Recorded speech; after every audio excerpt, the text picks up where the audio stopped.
Alrighty, and we're on. It's as simple as that. Yeah, we're on. Yeah. Yeah. So I'm sitting here with Anthony. Now, we were just talking about the pronunciation of this before. So I was saying, like, when I looked at how the surname's spelled, I would have said Doueihi, and then you were saying, yeah, that's how the Aussies would pronounce it, but the correct pronunciation is more like Doueihi. Doueihi, correct. Doueihi. Yes. So I guess to give people a bit of an understanding of how you and I met. So obviously through Ange, like Ange and the church, and you guys obviously have met through there. But so Nellie, your wife, is actually the sister of a friend, a client of mine who became a good friend of mine, Peter. Correct. So the cousin. Oh, cousins. Yeah. So so through that, it was like, I've known Peter for quite a few years now, since I sold him a Merc many years ago. And he was always like, oh, you should always get, you should try and get Nellie's husband on the podcast, right? He actually mentioned this to me a while back, right? And then as I usually do, I always throw it out there, and then if people are interested, they'll do it. If they don't, that's okay. Yes. It can be pretty daunting, but you've come around now, and then you're like, it's taken me a few years. Yeah, and then it's like you were like, oh, I think I'm ready to share some thoughts. Definitely, yeah. And I guess in what's, I guess, maybe attributed to this sort of change in your perspective on it was this big Camino walk that you did. Definitely, yeah. So it's all about the Camino recently anyway. So I embarked on this massive journey, and to be honest with you, I didn't really understand what I was getting myself involved in, but I took the step and I went forward, and my faith played a big part in that also, and it was really enjoyable, and it was a life-changing experience in so many ways. But in so many ways also nothing's changed. So I'm back where I am, and life is as we knew it before I left and all that sort of stuff. But I think there's certainly a shift within, and many people see that probably more than I notice it.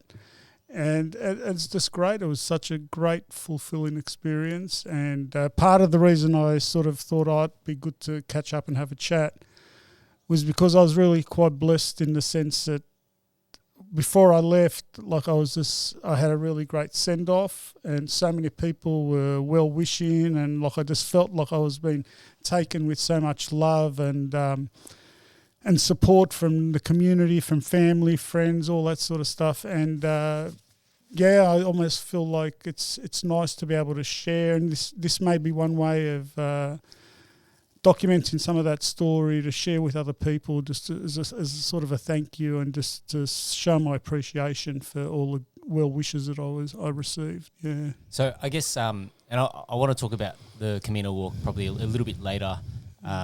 And go in a bit more detail about it. But I guess, so for people listening who may never have heard of the Camino walk, it's basically like how many kilometres, 800 kilometres or something, or depending where you start? So basically the Camino really is, so it's a pilgrimage, and the destination is the Cathedral of St. James in Santiago. Yep. So St. James being one of the apostles that walked with Jesus, there was one of his disciples. And so people walk from wherever they are in Europe. Traditionally, it's been Europe. So if they're in Italy, they'll walk from Italy to Santiago or where it may be. But in saying that, there are about 4 or 5 really main routes that people attribute, this is a Camino. But the Camino can really be wherever you live to that point, right? Wow. But I went from Bordeaux down to Saint Jean Pied de Port, which is the start point of the most walked Camino, which is the Franks route. So it goes from Saint Jean Pied de Port, which is a border town on the Spanish side of the Pyrenees. You go over the Pyrenees, and it's 800 kilometres to Santiago. So I did 300 kilometres prior to that by myself, and then I jumped on the main track, and then went another 100 kilometres to the coast as well. So about 1,200 k's point to point. And that was all via walking. All via walking. I'm just as surprised as you. Okay. Yeah. So we'll get to the Camino. I sort of want to I always like to give people a bit of an understanding of who you are and how you ended up getting to this point, right? Because one of the things that I love about the podcast is like a snapshot of where somebody is in life, right? And so just because, you know, we're doing this particular episode at this point in time, I almost feel like, you know, whether we do another one in 5 or 10 years, like it's nice to have those reflections to go, oh, this is what was important to me at that stage of my life, right? But in terms of your upbringing and your family and your background, like, can you tell us a little bit about that? Yeah, definitely. So basically, I'm of Lebanese heritage. I was born in Australia. My parents migrated in 1956. I'm the youngest of 7 children, so nice big family. I had 5 sisters. I've got 5 sisters and 1 brother, and mum and dad have both passed now, which, as sad as it is, I'm also very comfortable with that, so I'm in a good position with that as well. So I'm very thankful for that they were my parents, and very, very grateful for the life we had, the opportunity they gave us. And yeah, it was a very much a childhood. It was very, how would you say, you know, a lot of cousins, a lot of family, a lot of, you know, those joyful moments of just playing together, going on picnics. We used to go on a lot of picnics. Like Dad used to work, you know, 2 jobs, but Sunday was always like a bit of a picnic day. And, you know, we used to go to Captain Cook at Kurnell, I remember as a kid. And then as we got older, we started going to Coogee. So there's a hill at Coogee on the east of Coogee Beach. There's this grass hill there that all the Lebanese kids started calling Kibbe Hill, which Kibbe is like a food. Yeah. So that's how we referred to the hill. So that was a very big part of our life also. So, and it was amazing, you know, I think back now, like, the way we grew up to the way our kids are raised today, like literally we'd arrive at the top of the hill and we never ever had any real swimming lessons or anything, but all the kids would run down to the beach and just start swimming, you know, and the parents were up there on the hill, you know, they're preparing lunch and all the rest of it. So there wasn't that same amount of like helicopter parenting that goes on today, which is all good. Like today, It's a bit different today, but it's also, I think, a lot of benefits in that also. So I think each generation has their challenges and has their happy moments, and just because it was like that yesterday doesn't mean it has to be like this today, and so on and so on. So we're continually changing, continually adjusting, right? So yeah, that's an interesting one. You know, I think about this quite a bit because of my own kids, right? And, you know, when they're fighting or whatever, like, obviously you don't want your kids to fight, but at the same time, for me, I sort of am like, well, you got to work it out, right? Like, you know, it's okay, just fight, like, you know. Sibling rivalry. Sort it out, right? Because I also feel like, you know, having the parent always intervening probably doesn't also allow them to solve their own problems. 100%. And they need to be able to, solve those arguments or solve those problems, whether it's like, you know, if it ends in tears for one of them or all of them, it ends in tears. That's right. And it's not like, life is not, like, it's a reflection of life. Like, so when you're young, you're in preparation for what's going to happen when you get older. So, like, every day is not sunshine, every day is not raining, you know, so it's a mixture of everything. And I think you just got to become resilient to this is what's going on, you know. And that's what I think was one of the good things about the way we grew up, that in many, many ways, like I always say this, that we just had to work it out as we went. Like it wasn't, there wasn't too much guidance. There wasn't a lot of examples in front of you, like migrants' parents. They were very big families. They were pretty preoccupied with just surviving, right? And providing food and going out to work and all these sort of things. So we didn't always have the guidance that we give our children today. So, but I think I see that as a bit of a strength also, that we problem solve, we got through, we're here now. So, you know, I think it's a bit of a blessing. And I think every generation provides its own opportunities to find your way through. Yeah, absolutely. Yeah. Like there's definitely plenty of opportunities for kids to sort of in terms of like, you know, exposure to knowledge and the things that are out there. You know, you can almost learn anything from YouTube, right? You want to learn how to play a musical instrument, you can Google it or YouTube it, and you'll be finding all these different lessons and things that you can try. So I feel like, you know, skill acquisition and the sharing of knowledge has really, really, gone through the roof, right? Like massively. Like we always say, like make the comment, like these young kids are like they're so aware and they're so like really like so sensitive and all these sort of things that just I don't remember like in our generation kids being like that sort of thing to that extent, right? Yeah. It's just really amazing. Like it's just and you don't know what's going to come of it. And you just and I like to just sort of hold on for the ride and see what like with my own son, the way he develops and with other kids and that. And I just think it's a real gift. Like to be able to. Sorry, I'm going to take off my jacket. Yeah, all good. 1 minute it's hot. 1 minute. The Sydney springtime that we're in at the present moment. So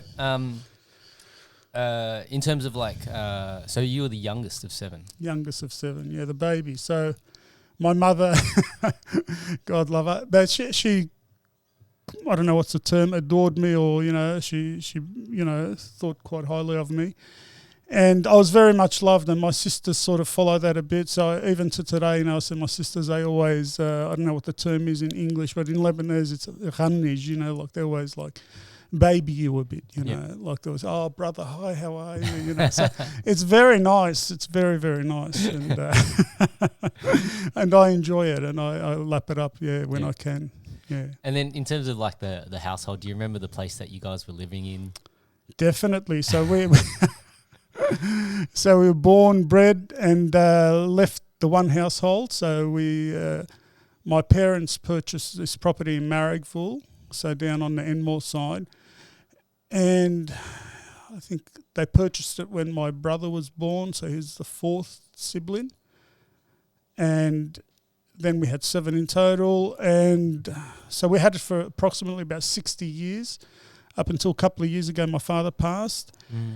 And that was a catalyst to sell the property. So we sold the property about 2 years ago, which was very emotional, but definitely like we remember it like the back of our hand. Like it was our whole life, really, in many ways. How many rooms were there, out of curiosity? So it was a decent sized home. There was 4 bedrooms, 2 lounge rooms. Like it was one of those old Californian bungalow things, right? But the migrants of those days, what they did, they'd take out all the timber windows and put aluminium windows in and rip off the back little, like normally there'd be like a small kitchen or something at the back of those houses. So they'd rip that off and put an extension at the back, so like a big kitchen and a lounge room sort of thing. So that's what happened with us as well. So it was quite a big, like, we were never sort of like had 4 or 5 kids in one bedroom, but it was always me and my brother shared a room. And then 2 sisters shared a room and 3 sisters shared a room. Okay. So that was sort of the dynamics. And depending on the number of kids in the room who had the biggest bedroom and all that. And nicely enough of my parents, they probably took the worst room. Okay. So they gave the kids and the brightest room. So they took the darkest room. So I thought that was always pretty nice. Like, And I think mum and dad, to really speak of it as well, they really they lived their life in service of us. So their whole being, everything they, like even after we were married, whatever they could do to sort of support us, they tried to give us everything. Like they were not parents that went to restaurants and holidays and all this sort of stuff. Their whole existence was really for their children, and like I'm forever grateful for that. Like it's a massive, as many migrant stories are, it's a similar story for many migrants. But for me personally, I just think it was a real gift, and that's the way I look at my son now. And I think like I see the way my sisters are with their children, or my brother. Like we all carry that. We all trying to do the best for our kids, to get them off to the best start they can, to support them wherever they can. So it's a nice thing to have, I think. So it's a lot to be grateful for. Yeah. So then, like you mentioned, your dad was working 2 jobs. What did he do, out of curiosity? So what I remember, he did many things, but what I remember, he worked in the building industry as like a handyman, so a bit of carpentry, a bit of this, a bit of that during the day, and at night he would work for the newspapers as a printer. So I remember he used to go to work like from 7 to 3, come home, sleep for a couple of hours, get up, go to work at 9 o'clock, come home at 3 o'clock, go back to sleep for a couple of hours and get up and go to work again. Wow. So he used to do that, but he used to have like, in the printing, he'd have Wednesday and Thursday nights off. Yep. So he'd have like a proper sleep on those nights. And then Saturday, Sunday, he wouldn't work in the building job. So he'd have Saturday, Sunday days off, but then work at night. Yep. At the printing. So, yeah, he juggled it around. So what a it's a very, what's the right word? It's a tough existence, right? Like when you're working like that. But at the same time, for him, I'm sure he was just thinking about, how do I put my family ahead, right? Like he's just thinking about providing. How do you right? survive? How do you survive? Yeah. And it wasn't all roses and fun. There's a lot of other factors that go along with that. He used to drink a bit too much, gamble a bit too much, all those sort of things. Like it was never always perfect, right? Yeah. And I think that's important also. Like as blessed as I am, also there was some baggage. As well. Yeah, there was some baggage that comes with it. And I think we're all in the same boat. Like I think you're a bit delusional if you think you're not gonna harm your children in any way. Like you can't just give them all positive. Like there's got to be some negative, right? That's like humanity. That's unless we're like the saints or we've reached this really high peak of ourselves, which is not very common, right? Like life, we're trying to understand each other and try to understand ourselves and just to go through in life. So there was a lot of challenges in that upbringing also, and I maybe for years I didn't really understand that, and it was stuff that I sort of maybe held a bit of resentment towards my parents and stuff like that. But through the years, as time went on and that, I really sort of worked through that and really understood more than anything that they just tried their best and they were just trying to survive. Yeah.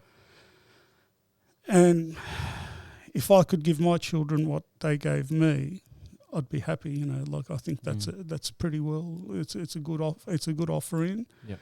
And it's a good existence. So when you say there was a period where you went through some resentment, right? What was that over though? Like was there particular things that were driving that? Yeah, no, I wouldn't say particular things, but I'm very psychological. So one of my things is I over the years, and part of that journey is I've listened to a lot of psychological podcasts, psychology books, sort of stuff, and I don't know if you know, but sometimes like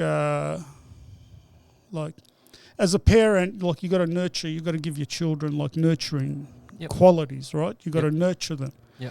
But sometimes when you've got 7 kids and you're struggling to put food on the table, or you might be upset with your husband, or you're upset with your wife, you're not always available to nurture. On. Yeah, pressure's on, right? And sometimes you're not always available to nurture the child, not always available. And sometimes this stuff is very subliminal, like it's very much in the background that you don't notice it. But as we grow older, sometimes you just feel something wasn't right or something you missed out on something, right? But and that's okay. Like for me, it's been great because I'm very reflective, right? So I like to sit back and I like to understand why I think this way about something or why I react in this way.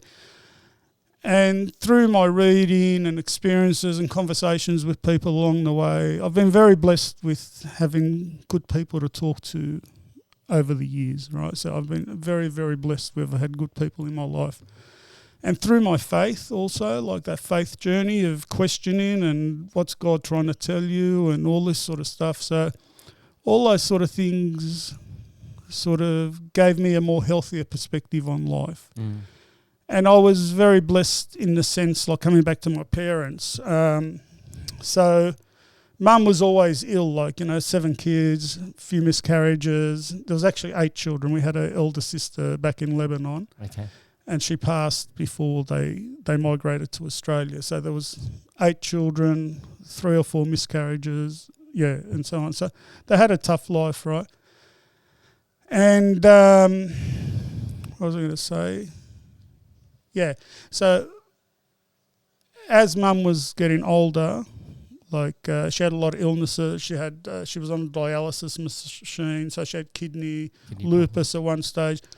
Like a whole range of. So I remember she used to she'd have a range of specialists, and my sisters would always take her to the doctors. So there was every week she was off to a different doctor or something. So, and God bless them, they kept her alive, right? And generally she had a great quality of life. So, but part of that dialysis, so she used to do home dialysis, and so she'd do it during the day through bags, but then at night she'd be on the machine. So because they were illiterate, she couldn't really master the machine. So one of the kids had to sleep at home in case a machine alarmed or anything, just to make sure everything's okay. Right, and to reattach things or whatever needed to be done, right? And while it's a bit of a burden because you're working, you're trying to establish yourself, you're trying to move forward with your own family and all that, it was also a real gift in the sense that it gave you an opportunity because you leave home, right, and you form your own life and you sort of detach from your parents. Yep. And that's the normal part of life, right? Yep. But to have that opportunity to actually go back and reconnect with your parents and just go back to your family home and spend that time together, and that just really allowed me personally just to work through a lot of those sort of issues I was feeling, or a lot of those things I thought I'd missed or I was neglected or whatever. And it was just a great experience. Like, it was a real gift for me, to go back and share with them and share that struggle, the end of their lives and stuff like that. And many times, being a builder, I drive around a lot, from jobs to jobs. So especially when Mum had passed and Dad was still alive, I'd normally drop by, virtually on a daily basis, just go sit down, have a coffee with him. And sometimes we'd just sit there, have a coffee for 10, 15 minutes. Okay, Dad, I've got to go by. and that was enough. Yeah. And it was just like we saw each other, we spent time together. Sometimes we'd talk, sometimes we'd just sit there, but it was good, right? Yeah. And it's those sort of memories that sort of really sustain me now that they're not here. And it's those memories that I think to myself, I was really fortunate to have that time. And not many people get that, right? Yeah. It's just wherever people are in their life, it's not a very common story, I don't think. So I feel very, very blessed. Isn't it funny, the experiences that we have in life, we almost devalue them. When I say that, it's this opportunity that you have to just, spend time with your parents and things like that, right? Especially when you're young, you take it for granted, right? There's a funny meme that I saw the other day when I was scrolling through Instagram, and it was something like, if only when I was 3, I could realize that I had the best life because, everything's catered for, everything's done for. But when I was 3, I was just stuck in a blind rage. And I see that in my own kids, right? The 3-year-old, she's like a teenager, right? She's why isn't everything going my way? Or I want to be the one that's getting the cuddles, and I want this and I want that. And it's just you go through life when everything is you've got zero responsibility, essentially. And you could just literally, all you got to worry about is just eating, sleeping, and having fun. And you spend half your time in this blind rage that you didn't get things the way that you wanted it. And you sort of you never knew how good you had it, right? Yeah. So, which is very common for children. I remember when we left school and all that, we think, oh, well, we didn't realise how good we had it while we were at school and all that sort of stuff. And it's very much I think even during that time I spent at home and all that, maybe I didn't even realise I had it. I didn't even realise the benefit of what I was getting. Yeah. So I was doing it more out of obligation or duty, right? Yep. But it's only on reflection that you realise the beauty of that gift that you were given. Yeah. Yeah. So even as an adult, we do things and we're just sort of ticking boxes without really understanding what are we getting here. Well, I feel when as you get older, right, a lot of the messages that you're subliminally sent, whether you're watching TV or you're scrolling through the internet or whatever, all those messages are very materialistic. They're consumer driven, right? They're all designed to make you feel like you are not enough. Right? Yes. You need to have the Rolex, or you need to have the Mercedes. You need to have all these things so that you can feel like you've made it. Yeah. Right? But there's not one marketing message that generally says, you're fine as you are. Right? And so, people, we sort of develop ourselves with these goggles that, hey, it's never going to be enough. Like, at what point are you going to be happy? Right? Because every marketing message, the call to action is that you're not enough. But maybe when you buy this, right? Yeah. Maybe when you own this, you will be good enough. Yeah. Right? And I feel like, that is actually a really strong case for the reason why faith is important. Because one of the, I guess in terms of the Abrahamic religions, one of the key messages is that you're enough as you are. Yeah. Right? And it's funny, and I guess I can speak to this having gone through, like a bit of a changing career and being a bit lost and not knowing, which direction I was going to go, and all these things are up in the air. And, when you're a lot of your identity is tied to what you do.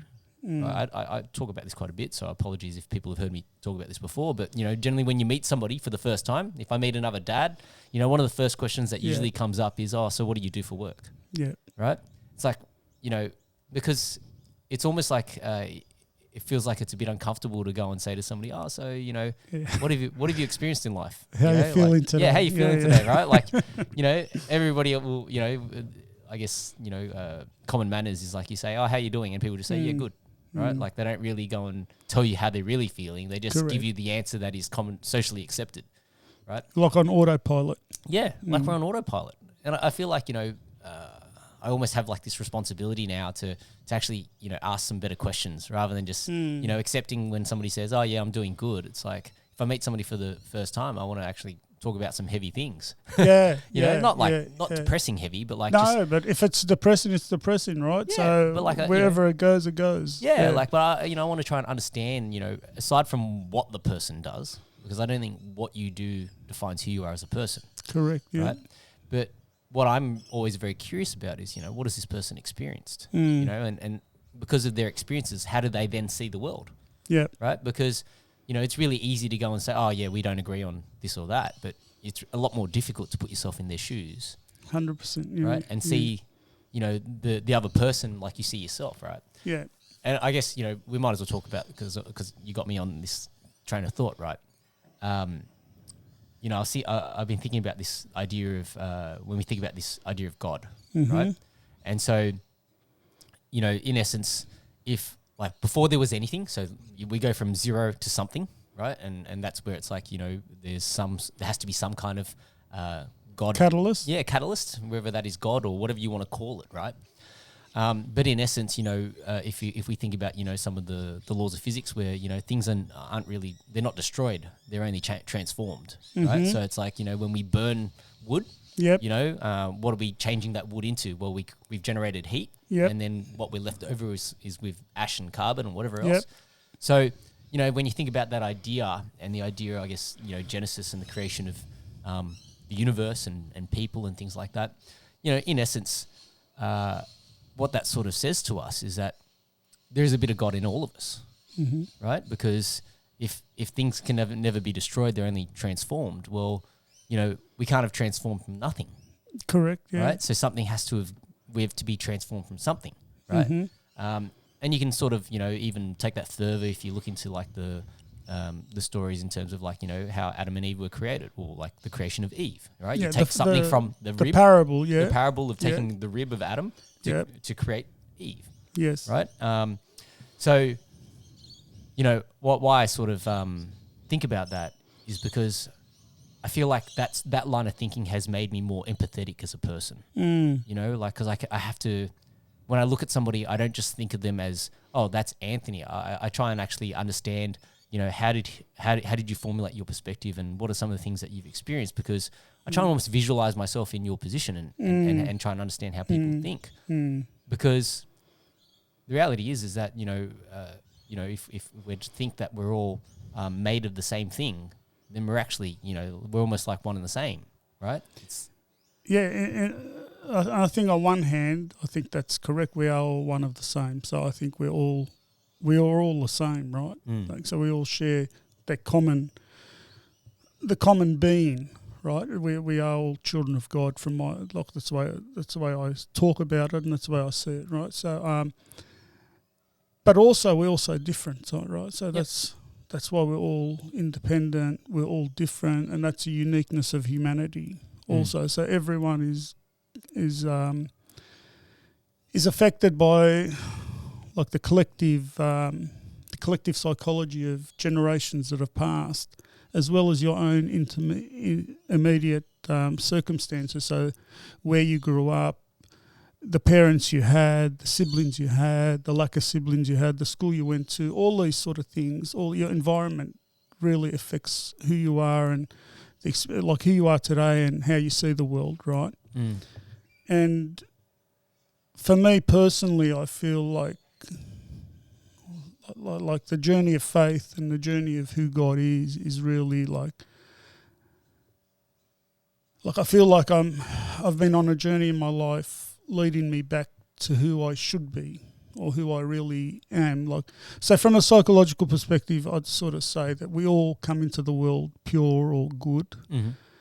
And then we all get destroyed a bit and knocked around a bit, like, you know, in the bathtub, you're all, you know, washed up a bit and soaped up a bit. And that leaves, like, that can be traumatizing, you know, from a simple thing as your mother not looking at you, you know, when you wanted a bit of a hug or something and she ignored you because she's busy making dinner or she's upset about something. So all these situations can be traumatizing for a young person that doesn't know how to put them into perspective of what they are, but they might start building up stories and building up situations, and you build defenses, right? And it's part of life. We all build defenses to protect ourselves. So that's how we got to where we are. So that's how you survive that journey, right? And it's like sometimes as a child, there's too much effect. There's too many things happening. And sometimes the psyche can't place it into context. So, you know, that can affect people. And I think that's what many people, like, we all have hang-ups about certain stuff. And I think basically that's a very quick and very simplistic way of describing it. But I think that's like the essence of what happens to people, right? And like, God, where's God come into it? Obviously, he's there from the beginning. But for me, like, that journey back to God, like for me, God is love, right? And 100% love, and it's become more and more obvious to me especially the last few years, right? And I think in that journey, like, to live our life in love, like to really love others, is a really tough thing to do, right? Because so many times we meet someone, we form a story about that person, even before they've even opened their mouth or you know anything about them. But you formed some, and what's feeding all these stories is your defenses most of the time. Yeah, so like it's just a natural part of life. Like that's the way we're made, right? And I think as you were saying, like for me, my faith journey and doing things like in a parish like Alpha and other like being more involved in life groups and Alpha and all that. So when I first started Alpha, like, you know me, I like to talk, right? Yeah. I've always got an opinion. I always have my say, and I'm not shy coming forward. So I always like put my point forward. So I did Alpha, and I was a bit like that the first time I did it. And then the second time I went to help, and sort of Father Chris at the parish sort of threw me in the deep end and made me like a facilitator, leader of the group. And I freaked out thinking, you know, I didn't want to be a leader. I'm not a leader, you know, all this sort of stuff. But the gift of doing that was that I was engaging in this small group dynamic, but I had to quickly, like for the sake of the group, stop thinking about what I wanted and what I had to say and think about more the other people in the group that were doing this course for the first time. Yeah. And I had to sort of concentrate on them, and I had to say anything, don't say anything, allow them the opportunity to talk, right? Yeah. So that was sort of the premise of where I was going with it. But then the result of that was that when these people spoke, which most of them, you know, like you sit there and you think, oh, I wouldn't, I would never become friends with this person. They're not in my social structure. They're not in my work structure. Really, I'd have nothing to do with those people, right? Like, it's not a bad thing. It's not like I'm not writing them off. Yeah. I'm just saying that's realistically. You'd never run into somebody like that. I wouldn't run into people like that, right? Yeah. But when they open up and they share their experience and they're vulnerable, and like I just sat there with my jaw dropped, and because it's just a gift, right? Yeah. Like, these people are trusting you with something that's so vulnerable or so raw for them as a human being, and they're trusting you with that. And I think it's just like a gift, like people can give you, and that sort of really softened me a lot, and saw the gift of relationship. And you know how you were talking before about, like when you meet someone, you say, "Oh, what do you do for work?" Yeah. But how often do you say, "Oh, how you going today? How you feeling today? Things good?"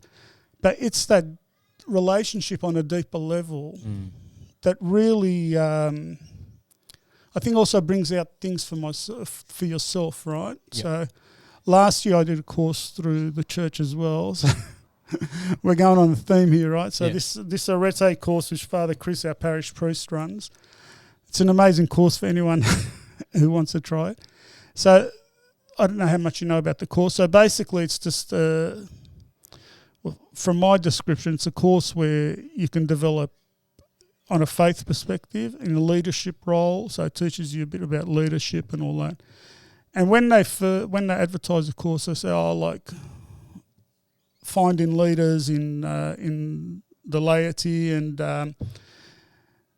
evangelization and all that. And I had a really negative opinion on evangelization. So for me, when someone said evangelization, I'd see thinking about the Bible bashing. The Bible bashers in America, like the guy standing in front of the abortion clinic with a sign, demoralizing these poor women and that, and so I had a really negative opinion of evangelization. So when I saw evangelization, I'm thinking, my God, like this is no way I'm doing this, right? But the more I experienced in our church, and one of the fellow parishioners, Monica, like she was always on to me. "Oh, Anthony, you should do this. You should do this course." So she really she wore me down a bit. In the end, I just said to myself, you know what? I'm going to do the course for no reason other than just my own personal development, and that's the way I did it, right? And there was like 4 retreats along the year, as well as some weekly lectures and all that. So there's a lot of detail, which is a lot of great detail. But the reason I'm bringing that up is so on that first intensive, the head of the MGL's priest, Father Ken, he gave some talks. And in those talks, he spoke about his own experience with his own father. And it was really like heartfelt. And it was pretty hard to listen to, and it wasn't all just fluffy stuff. It was really deep stuff.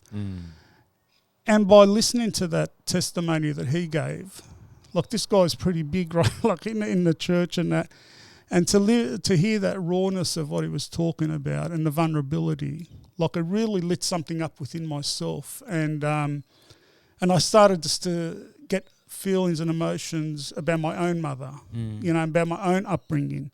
Like my mother, she was beautiful, but she really smothering, that migrant mother. Yeah, I've got one of those. Yeah. Like really smothering. Yeah. They're beautiful, right? But they're also the tough end of that is that sometimes they can smother you out of your own independence, right? So I think I heard a lot of, like we were speaking earlier about some of that sort of stuff. So that's the sort of stuff, right? And but through his testimony, allowed me to bring that out, and it wasn't conscious. It wasn't something I thought about. It just sort of happened. That's one of the amazing things about this human experience, in the sense that things can resonate. Even though the story might have been a little bit different, it's a different person having a different experience, but on some level emotionally that was vibrating for you as well at the same sort of frequency. Correct. Right. And it's through this. Like it's through this human connection, in its vulnerability, that people can be healed and people can be loved and people can experience God. And we don't need to sort of complicate it with everything else. Like when we become like mental giants and that, you can start complicating it, right? But in the true rawness of it, if you ask me, it's just engaging in God's love and just truly loving people. And most of the time when I feel like I'm truly loving someone is when I'm not talking and I'm just listening to their vulnerability and experiencing their experience. Yeah. Like, yeah, it's just like when I'm lost for words, I feel I'm engaging the most in God. Because when I'm talking and putting my own opinion forward and all that, look, most of the time it's bullshit, right? Like, so it's just stuff you're telling yourself, and it's stories you started building up in your own head and all this sort of stuff, right? And like I'm talking now, right? Yeah. Well, I really like this this concept, and it's a bit of a delineation in the sense that, you know, the question is, you know, are we human beings having a spiritual experience, or alternatively, are we spiritual beings having a human experience? And the more, and the more I think about this, you know, I think it's the latter. I think, you know, we're innately spiritual beings, and the difference is that we're having this human experience. And I guess how would I support that sort of line of thinking? I think about it from this perspective that, you know, if I put myself in God's shoes, and I try and put myself in God's shoes, there's no surprises in my world. There's no like, everything's just consistent. That's how you feel? That's how I would feel as God, right? Because when I say there's no surprises, it's like, that's you know, a big statement. And there's a reason why I say this, right? Because you got to think. I'm thinking about it from God's perspective, right? Like that, you know, if you're the creator of this whole thing, now, and I'm not trying to say that this is his motivation in doing it, right? What I'm trying to say is that if you're all powerful, all seeing, all knowing, right? There are no surprises for you in life. Right? I see it a bit differently, but I'm happy to come back to it. Yeah. So as a result of that, like, you know, why? I guess, you know, in terms of my interpretation of what God's love is, you know, He's giving us this opportunity to experience a life, and that's why I say we're spiritual beings having a human experience. Because, you know, the reality is that, you know, if there was no purpose, then you just wouldn't create us in the first place. You know, that we wouldn't have consciousness. We just, you know, we wouldn't have this ability to reason and think and have consciousness. So from that perspective, you know, the idea that we're spiritual beings having a human experience means that we don't know how life is going to go. Correct. We're given this beautiful gift of not knowing the outcome. And it's almost like, you know, when you watch a movie, if you knew how the movie ended, it sort of takes away some of the surprise. You know, part of the beauty of the movie is the anticipation. It's the not knowing if you're going to make it. It's the, you know, achieving that goal that you've been working on for so long.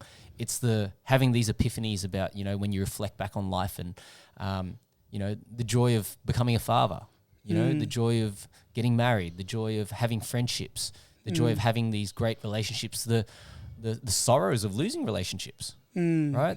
Having to go through and experience grief and loss and some of these negative emotions, or emotions that we'd say are negative. But at the end of the day, you know, you can't have anything that's only positive, because if it's all just positive, it's like saying, okay, if the only color you can see is white. What do you measure it against? If the only color you can see is white, how do you know that you're actually seeing things? That's right. You can't. You can't tell. Everything's just white. Correct. You'd never be able to differentiate anything. Yes. So that's, I guess, you know, why I've sort of come to that sort of, I guess, where I'm at in terms of my sort of the lenses that I'm using to sort of view it, is that, you know, that's one of the beautiful things about being a spiritual being having a human experience, is that you don't know how it's going to turn out, and that's actually a part of the fun. yeah, I'd agree with that.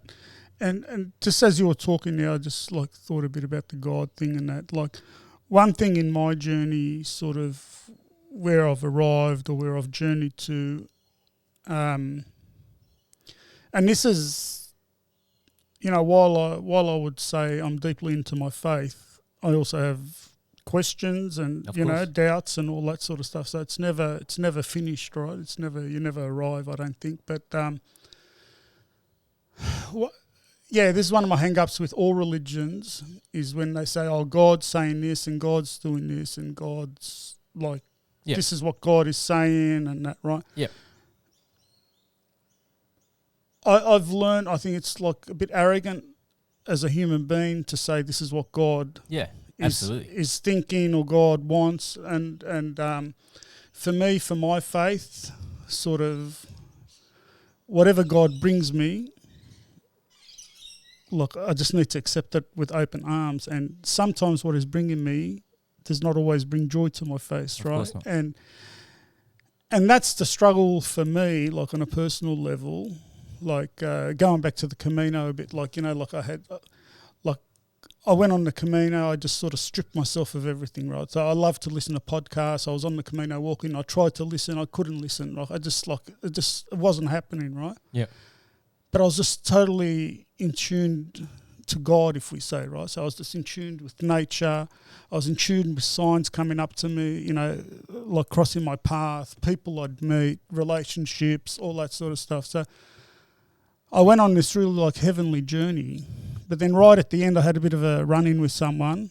And I thought, my God, where did that come from? You know what I mean? And I came back to Australia and I sort of struggled with that. And I thought, and I understood like this is what God's brought me, right? But I couldn't accept it. And I sort of really like tussled with that. And even though I knew this is what God's bringing me, he's bringing me a lesson, he's humbling me, all these sort of things, I still couldn't accept it, right? So it's been a tough journey, and that's part of the process of walking the journey of faith. So it's not all sunshine and all that sort of stuff. And so, through I'm just trying to recall where we started here and the reason I'm telling you this. So God for me is not someone I can really box in or identify. The best I could do is tell you God is love, right? And that's the best I could do as far as I could say what God is, right? Because all my experience of true love and true sharing and true relationship has just exploded in gifts and exploded in healing, right? So that's how I place my faith, if that makes any sense. Yeah. Out of curiosity, were your parents religious? They were very deep in faith, but a very, how would you say, like, I'm sure they had their own questions, but they never really shared any of those with me. They were very like, would I say like a blind faith? Like, this is the way we've got to do it because it's God. And so they had a really deep, deep faith, and they believed incessantly in whatever could. So in the Lebanese language, like every second word is Allah, like God will provide. God will, if God likes, if God wills you to do that, do it. Go with God's strength, God give you the strength. God keep working, all this, every second, like it's very much in the vocabulary and it's very cultural. So this stems from a really deep faith that God is in control of everything, which is great, right? It's really good, but like, am I a deeper thinker in my faith? Probably than my parents. Did I question more than my parents? Yes, definitely, 100%. Yeah. All this sort of stuff, right? And so I think I received that sort of blind faith. Like I've always had like a strong faith. But in saying that, I've went, left and right and far left and far right, like it's exploring, seeking, so to speak. Because, you're lost, you're sort of, we're all searching for something and we all need God's healing and we all need that healing. And when you're lost and you can't see anything but sort of the devil holding up a sign for you or something, you go that direction because, it feels good, or you think, this is the right way, or you're making genuine connection with that person or something, but it's all delusional, right? And you're just in the devil's playground. But whereas for many years I sort of struggled with that whole history and stuff like that and experiences through life, I only recently, like maybe the last 4 or 5 years, I've become a lot more comfortable with understanding, like if I didn't do those things and I didn't go through those things, how would I be here? Yeah, you wouldn't get to the same point, right? Yeah, so and there's no right or wrong with that. everyone has gone through what they've gone through to Yep. get where they are today, right? Absolutely. Yep.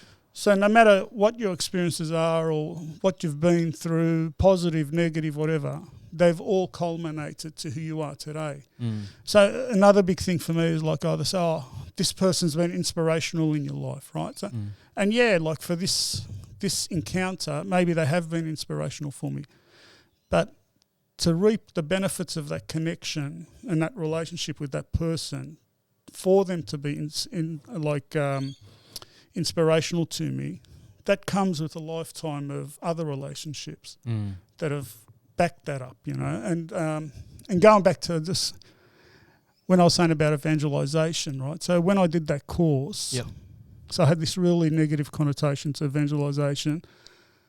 So when I did the course, by the end of the course, I sort of like, and Father Chris, man, he's just look amazing, right? He's an amazing guy. And anyway, to cut the short story, by the end of the course, I realised that evangelization is just walking with people in love. And like when I realised that, I said, like, man, shower me with evangelization. You know what I mean? Like, this is just loving someone and supporting someone and walking with them and not judging them, you know, because culturally I come from like the Lebanese, so we're Maronites. Yeah. And they're great faith, they're great people, but, you know, like some of my experience and some of experience other Maronites have shared with me, sometimes that can be laden with a bit of judgment and you need to be doing this. You know, that old school Catholicism? Yeah, a lot of that, man, a lot of like judgment and that, and look, that just turns you the other way. Yeah, absolutely. Yeah, and it just like makes you sick in the stomach and you think, man, this is not what I want, this is not... If this is God, I don't want God, and all this sort of stuff, right? Yeah. But that's where people have to separate, you know, what is man-made and what is God-made. Yeah, right? 100%. And that's the journey, right? Right? So, you know, you sort of... You're going to come across people that have, you know, that may profess to have all these answers and all these different things. And yeah, like I feel like a lot of people put it straight away into the too hard basket. Like it's too hard to work out what's right and what's wrong, or what makes sense to them and what doesn't make sense to them. Because at the end of the day, like, you know, it's funny because like even like some of my my high school mates, like, you know, if I get into a deep discussion, they're like, I don't have time to think about this stuff. Yeah. Right? And it's like, yeah, look, I don't think like if you take that line of thinking, nobody has time, right? But it's no criticism on them, but it's like they're on autopilot, right? Yeah, well, it's not a criticism, but it's into the messaging, right? Like that's why I say it goes back to they're still chasing all these other goals. That's right. And you know, I'm confident at some point they're going to achieve those goals. Yeah. But then you got to ask yourself the question, and then what? Right? Is it then you just move the goalposts and go, well, I need the bigger house, or I need the plane, or the boat, or whatever, or where do you pull up and then start asking yourself some of these other questions about, okay, hang on, I've achieved all these goals, but none of them provided me with any sort of fulfillment. But that's normally where the midlife crisis comes in, right? You're probably right. Yeah, so you're a bit younger for that, yeah. But like because I've been through it, and because I know myself, I was very much a big chunk of my adult life. You're on autopilot. Yeah. So let's talk a little bit about that, because I guess I don't want to gloss over it too much, but I guess for you going through school. Two questions. So the first question is, you know, what kind of a kid were you going through school? And then the second question was, when you came to the end of your normal school life, secondary school, did you have any idea what you wanted to do? Yeah, okay. So what type of kid was I at school? So I was always like a bit of a tubby kid that had sort of just run through a wall sort of thing. But on the flip side of that also, I had like really thick glasses, so Coke bottle glasses, right? So... You know, so it attracted a lot of teasing. Yep. So I experienced a lot of teasing growing up as a child. But because I was so really oblivious to a lot of things, it never used to worry me too much, right? And then part of that coping strategy also, I think I started to become a bit of the class clown. Okay. So I'd befriend people through more humour and stuff like that, and some of the stuff was just silly, you know what I mean? But you think it's funny and all this sort of stuff, and that's sort of how I got through school. And in saying that, I still have a lot of close mates of mine that I still see today that are, you know, so dear to me and dear to my story, right? And so that's yeah. So I was, you know, every school report I received, it was Anthony's distracted very easily, you know. so I was, but it comes from the family background and it comes from all those sort of things. So it's never just this has just happened to me at school. I think I was very much a product of my family experience, and I took that into school, and you know, and you create a lot of your own situations, right? When I say you create a lot of your own situations, you play a part. Yeah, you're Like complicit.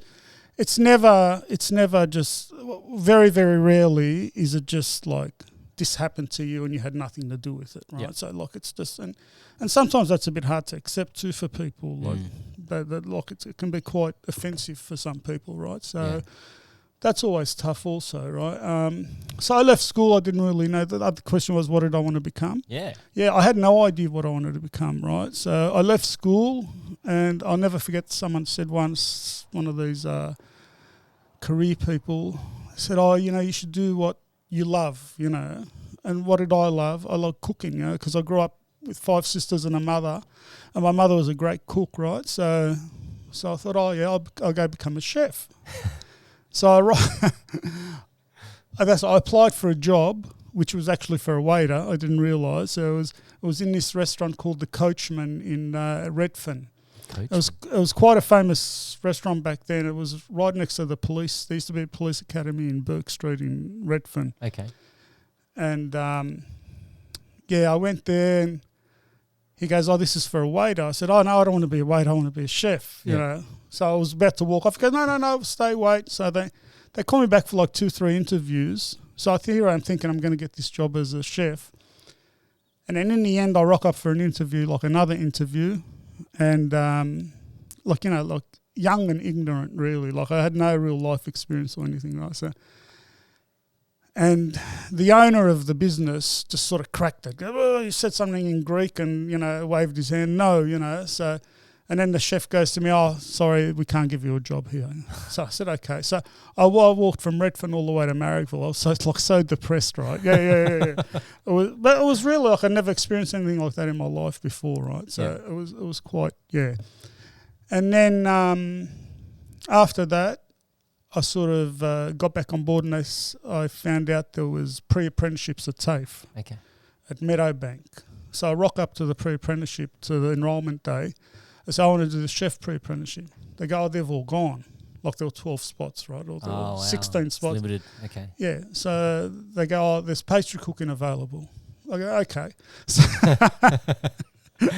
So I did that, and I became a pastry cook, and I worked several patisseries and all that sort of stuff. And my first job was in the Aussie cake shop in Westfields at Burwood, Ian's Bakehouse.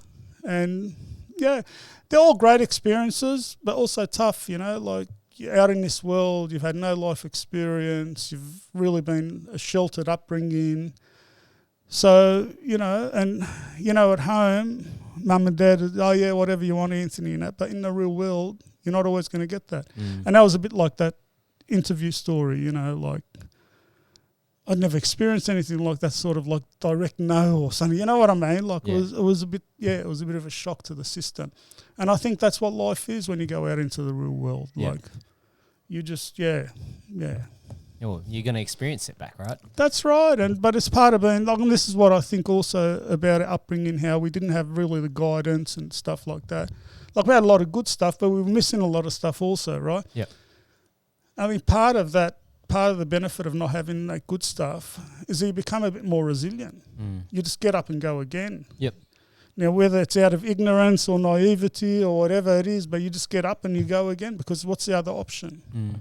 Like if you don't get up and go, where are you going to end up? Well, I always say you're either you're growing or you're slowly dying. Like it's an either or, right? Like you get to this stage in life where, and I reflect on that in my own mentality as well. You know, like I got to the point where after I'd finished uni and all that, I was like, I never want to go and study again. Yeah. And I think back on it, I go, how dumb was I? You know, like it's such a, such a very narrow or shallow mindset to say that you never want to learn things. 100%. You never want to grow as an individual, right? And you learn never to say never. Yeah, that's right. So that was a bit of a life lesson for me. Yeah. I guess talking a little bit about being a pastry chef, right? What was the life like doing that kind of a job? Like it was like physically tough. Like a lot of people think, you're making cakes like it's a piece of cake, But physically, it's quite strenuous. Like which I didn't mind. I was a young guy. Like for me, it was no problem, But you're carrying, big bags of flour, sugar, or at least you're carrying trays. Like there's a lot of lifting involved, as well as the constant being hunched over like a bench. Yeah, you're always hunched over a bench. Kneading kneading, making pies, cakes, whatever it may be, right? So, and the big mixing bowls, you'd carry these massive bowls full of cream or dough or, all this sort of stuff. So, but I loved it. I think I really, really enjoyed it. And I had a lot of great experience and a lot of the place. I was a bit fiery, like if I... Like a couple of times I was working in one place, a French place in Annandale. I don't think they exist anymore, but Croissant Show is called. And there was 3 French guys that ran this place. They had like shops in the eastern suburbs and that, but the bakery was in Annandale. And Didier, Jean-Pierre and Elan. And they were nice guys, but one of the guys, he was a bit like... Yeah, a bit crazy. Like he'd use you against other people, and you know those sort of people where they're always playing games and they're always. And me, I was a lot more just direct. Like if I liked you, I liked you. If I didn't like you, whatever. And he did this with me a bit, and say, like I'd be there cooking with him and that, and he'd make a joke about the other apprentice or something, and like try to like put that person down. Man, in the end, I just give him the finger and walked out of the job, right? So, because like that's who I was, right? Yeah. Very much so. Like I said, piss off, mate. I'm not putting up with this stuff. Yeah. So I took off, right? And I'd find a job straight away.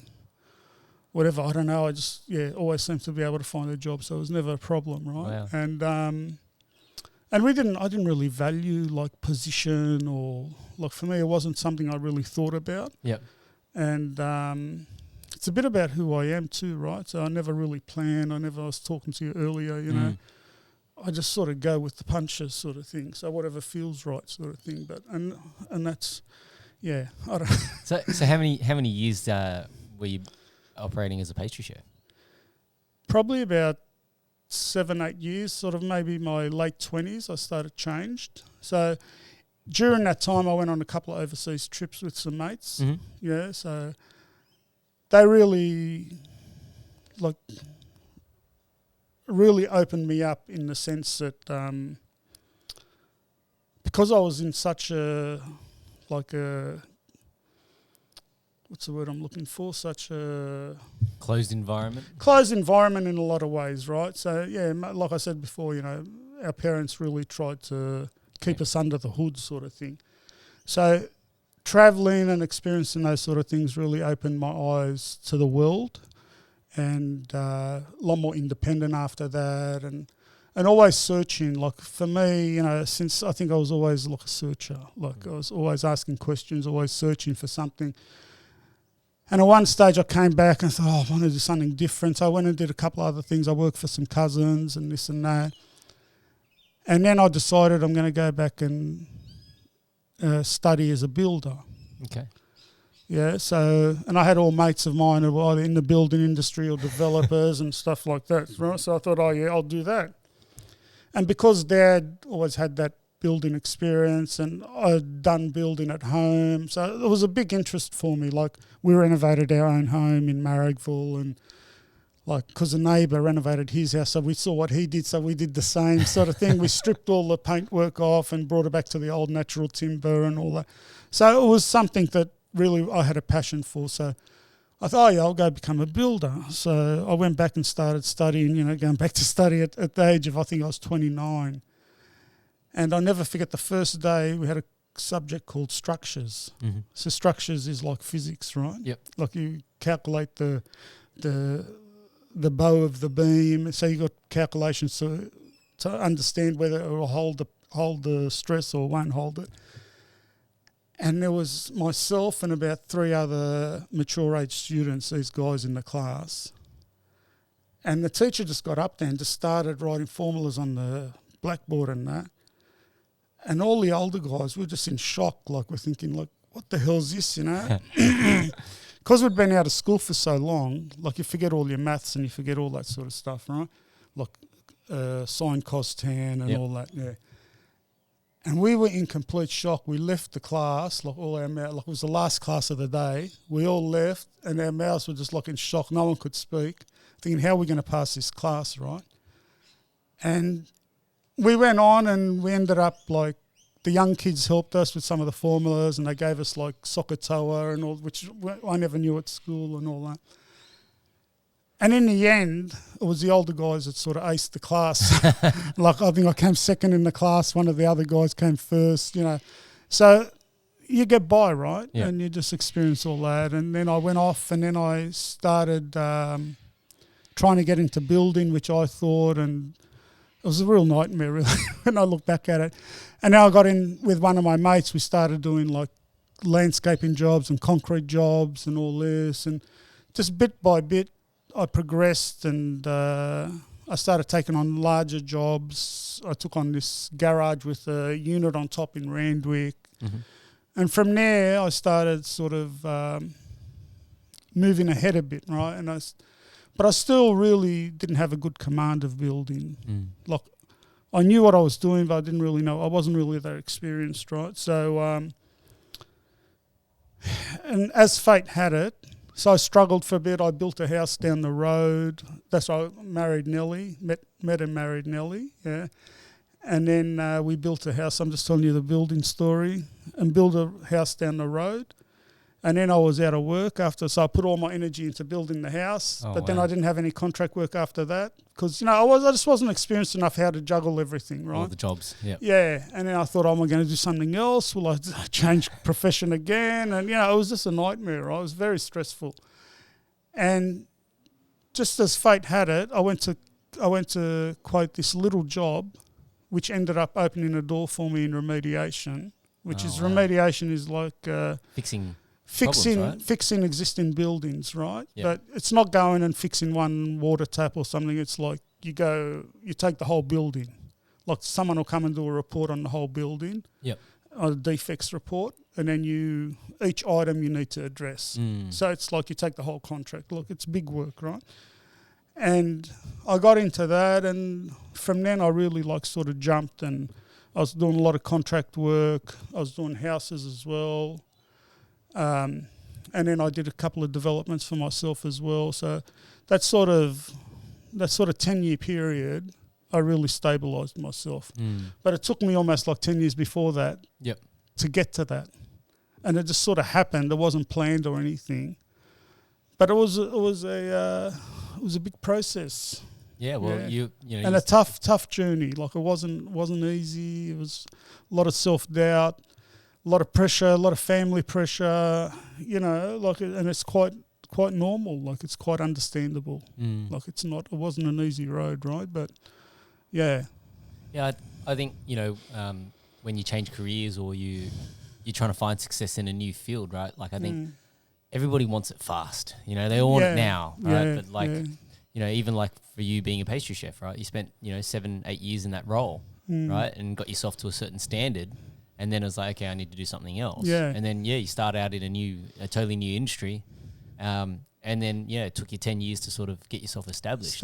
Right? But, you know, most of the time when people look at other people and they're seeing the success that somebody is, it's like that's actually in the tip of the iceberg. They've forgotten to look at all the work that's gone on behind the scenes. Yeah, right? Yeah, an overnight success for the guy that's been like, you know, at it for 10 years. That's right. Struggling, in the trenches, as they say, in the trenches. Yeah. So, I guess, you know, I always like asking this question, you know, when it came to relationships, and so for you meeting Nellie and deciding, you know, this is the one, so to speak, was there any particular moment that you can think of that? Well, this is it for me, or Not really, but in saying that, all of them. Like when I look back at them, every interaction played its part, right? So every interaction sort of was meant to be, sort of thing. So I met Nelly. I was 35.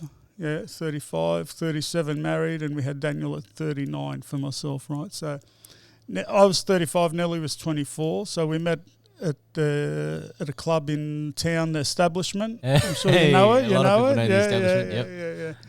And more than anything, I just went over to have a bit of a chat with her because one of my friends was talking to her girlfriend. Okay. And then we got to talking and that, and then the whole Lebanese thing came up, and she was telling me how her auntie always says, marry a Lebanese guy and all this sort of stuff. So we're having a bit of a laugh and all that sort of stuff. And then funny enough, church came up, right? So we started talking about church, and I do go to church because there's a bit of a thing for like the Lebanese youth, like Sunday night mass, right? Yeah. It's a bit of a faith journey, but also like a model social show. hangout. Yeah. Like young kids, like young Lebas, they go there, maybe you meet someone, all the rest of it sort of thing. So we met the next night, not planned, just by chance. We met the next night at St. Joseph's at Croydon. Oh, wow. Yeah, so the Maronite church there. And funny enough, I sat in the aisle, me and a couple of mates. I used to go with a couple of mates in the pew. And in front of me, Madeline sat there with Daniel. Like, so Madeline being Peter's wife. Yeah. So Nelly's first cousin. And I didn't know anything at this stage, And then I saw Nelly and that, and then I saw she was talking to Madeline and all them and her sisters and that there. So we made all the connections and all that. And then sort of we took off because she was talking to her cousins and that. And then we were driving away, and I said to one of my mates, maybe we'll just go past one more time, Try and be natural, guys. Doing the rounds, doing the rounds, yeah. And as we were driving past, Nelly's crossing the road, her and her cousin and another girlfriend and that. And so I just rolled down the window, said, listen, what are you guys doing and that? So we went to Burwood, had coffee, and the rest is history, really. Wow. Yeah. That's nice. Yeah. So at the time, I think this was it? No, definitely not. But, now that I think back at it, I think every interaction was for that. Yeah. Yeah. So, okay, I'm a little bit, if we sort of go back to your faith journey, right? Because you mentioned, your parents had like this deep faith, but wasn't necessarily, in the sense of going to church and doing all that sort of stuff, yeah. right? So it was more like a cultural faith. Yeah. Yeah. So for you, I guess, when do you sort of say the bulk of work in terms of your faith journey sort of happened? Yeah, so my whole life. So I went to, I was born and bred Catholic, like Catholic schools in Marrickville, St. Bridget's, all the way through high school, all that. So I think I was always quite religious and quite reverent. I tried to be anyway, right? But I was a bit wild also. So, yeah. And then sort of after school, sort of in my early 20s, one of my sisters was married and she divorced, and that was a bit of a tough thing for us, like for me especially.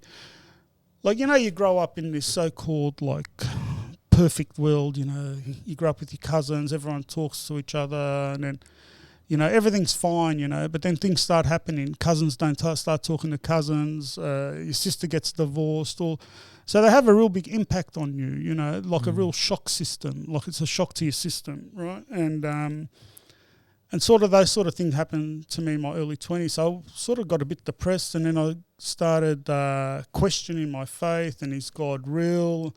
And at that time, when I speak about important people in your life, and I've been very blessed to have a lot of people. So there was the priest at a local church at St. Bridget's.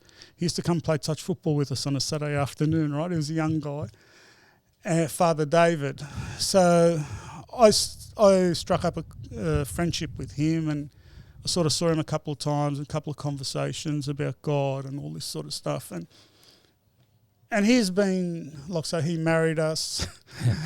He went to many dinners with me, Nelly, and my parents and Nelly's parents. We, a part of the courting process. Chris and Daniel, at every step he's been in our life, at all major sacramental steps, and that has been part of our life. So, but he's always walked with me, right? So he's seen me at all different parts of my life, and I've shared the most intimate things with him, and he's always been someone that's just walked with me in love. So going back to evangelization, he walked with me in total evangelization, and he's been a stalwart for my whole life, so like my whole adult life, right? So he's been a really great inspiration for me. And so I went sort of off the rails in my sort of mid to late 20s. When I say off my rails, I was sort of lost. I didn't really know which direction I was going in. I wasn't really into my faith. I wasn't thinking of it much, all that sort of stuff, partying, going away on trips, all that sort of stuff. And then sort of when I met Nelly, like probably before I met Nelly, I was sort of going back to my faith, going more often to Mass and all that. Because I've always found Mass, like, apart from being a really peaceful place, I also found, like, if you are lucky enough to get a priest that can give a good homily, it really can stop you in your tracks and make you think about life and maybe think about your own life and what is the gospel telling you, and how is the gospel relevant in your life, right? So, and how is Jesus relevant to us in our life? So I was always very lucky like that. I used to find priests that gave good homilies most of the time, right? So, and sometimes you just sit there during the whole Mass and just like being zoned out. Yep. But it's still peaceful. You're still there with God. So it's always beneficial. Like even if we think sometimes when it's not beneficial to us, but it's always beneficial. Like everything in life is beneficial, right? So, probably my early 30s, I sort of started coming back. And then when I got married, sort of that was real catalyst for me, because I always said I wanted to read the Bible. So when I got married, funny enough, I sat like at nights and that I'd sit there and read a couple of hours, and I worked my way all the way through the whole Bible. It was probably over a year or two, but but I read from like page 1 to page last, right? So all the way through. It's all those sort of things that really, I really started getting more and more deeper in my faith and really examining where I'm at and what certain things mean and why certain things mean what they mean and all that sort of stuff. But it's only been really the last couple of years that I would say that my understanding of my faith is a lot more rock solid now. Like I'm a lot more rock solid in the sense that I totally understand that it's only through God's love that I can go forward. And it's only through God's love is like, we talk about what our journey is and whether we're experiencing humanity or spirituality. It's my journey is, at the end goal for my journey is to be in communion with God's love. And when I'm in that, I'll be in better communion with you. I'll be better in communion with other people I come across in my life. There'll be less, there'll still be issues, but you just hopefully handle them a bit better. And I see that now. I handle situations a lot better than I used to, right? So whereas before I used to get offended a lot more easily and all that, now it's okay. You're going through your stuff, I'm going through my stuff, we'll get through, right? Yeah. But it's a journey, and it doesn't, I'm 56 now, right? So some people, it takes longer, some people take sooner, but everyone's on their own journey, so it's all good. There's no issues. Yeah. And then when it comes to, say, your son, right? Yeah. When he came into your life, that obviously elicits a lot of change, right? Definitely. And Daniel came in a big way, sort of. So he was Premier. Okay. Yeah. How many weeks? 31 weeks. Okay. Yeah. So it was a bit of a surprise to us, and it was just a real shock, right? Nelly, because I don't want to go into all the details, but the doctor was going to send us to another hospital, and we were all freaking out. And this is our first kid, and and we ended up going to North Shore. Yeah, they had a Premier section there.